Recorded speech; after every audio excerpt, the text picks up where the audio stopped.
Kabayan, kamusta? Ako si Adrian. Babagi ko sana sa'yo kung paano ka makakuha ng IP address ng Pilipinas gamit ang iyong computer o cellphone o kahit anong gadget na ginagamit mo para makapag-internet. Minsan kasi alam naman natin na pag nasa ibang bansa tayo, nakaban yung mga website na galing ng Pilipinas. Kaya nakakainis na hindi ka makapanood ng mga programa ng ABS-CBN o kaya ng GMA7 o kaya makapagbasa ng balita tulad kunwari sa Manila Bulletin o kaya sa Inquirer. Minsan pa nga, kailangan ng IP address ng Pilipinas para makapunta ka sa mga website ng bangko. Buti ngayon, may paraan ng nagawa dyan.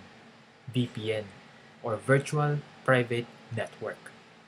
Sa paggamit ng VPN, kaya mo nang makakuha ng IP address ng Pilipinas na para bang nandito ka lang sa Pilipinas. Kaya makakapunta ka na sa mga website na gusto mong puntahan.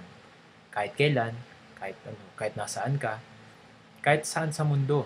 Malaking tulong din ito kasi ako mismo gumamit nito at ngayon, kaya ko nang makapunta sa mga website na hindi ko na nagagawa dati, lalo na pag nasa abroad. Para sa karagdagang impormasyon, pumunta ka sa website na nakasulat dito. O siya, click mo na lang yung link na nandito para malaman mo rin. Salamat!